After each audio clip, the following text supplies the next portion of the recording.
La vaccination s'accélère de jour en jour selon les élus locaux. Alors qu'un troisième centre de vaccination vient d'ouvrir ses portes cette semaine à Toulon, les pharmaciens sont quelque peu remontés. Dans cette officine toulonnaise par exemple, seulement 10 flacons de vaccins ont été reçus en plus d'un mois et demi. Nous, on est scandalisés parce que nous, on ne reçoit pas de doses. Ça fait 2 semaines, on a reçu 0 dose et on est pour qu'il y ait plein de points de vaccination. Mais en premier lieu, les gens qu'on voit au quotidien, ils nous demandent de les vacciner. Et nous, on n'est pas en mesure de les vacciner parce qu'on ne reçoit pas de dose. On sait qu'économiquement, un centre coûte à peu près 10 fois plus cher qu'un pharmacien ou qu'un médecin.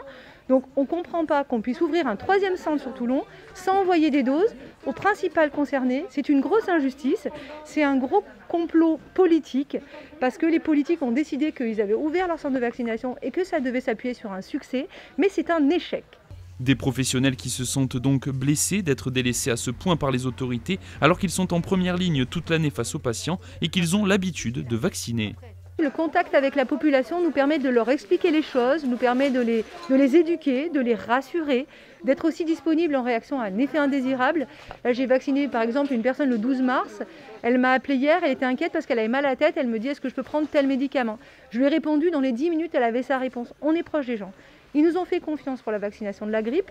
Beaucoup de gens viennent me voir en me disant mais moi je veux que ça soit vous qui me vaccinez. Vous m'avez vacciné de la grippe, je vous fais confiance, vous êtes disponible, je veux que ça soit vous. J'ai pas envie d'aller dans un centre.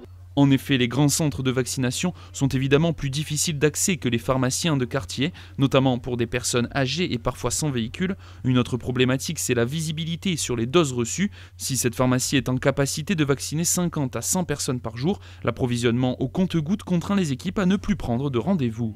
On a des chiffres qui sont envoyés, mais ils ne sont pas vérifiés. Donc aujourd'hui, moi je crois ce que je vois. Peut-être je vais en recevoir cet après-midi et je ne sais pas combien. Je suis censée avoir reçu un mail, je ne l'ai pas retrouvé, je ne sais pas combien je vais en recevoir. Donc aucune visibilité. On est dans le brouillard et du coup je n'ai pas pris de rendez-vous pour cette semaine parce que tant que je n'ai pas vu les flacons, je ne veux pas prendre de rendez-vous pour ne pas avoir un double travail, annuler, déranger les gens. Donc aujourd'hui, aucune visibilité, gros brouillard et il faut que ça cesse et qu'on puisse aller sur le portail de déclaration et commander 10, 12, 20 flacons et non pas un flacon par pharmacie. Je rappelle qu'un flacon vaccine entre 11 et 12 personnes. C'est ridicule. On est sur des chiffres ridicules, on n'avance pas assez vite. Une vaccination lente et quasi impossible à mettre en place pour les médecins ou pharmaciens de quartier. Le président de la République avait pourtant insisté sur leur mobilisation lors de sa dernière allocution. Mais entre les discours et la réalité du terrain, le fossé se creuse une fois de plus.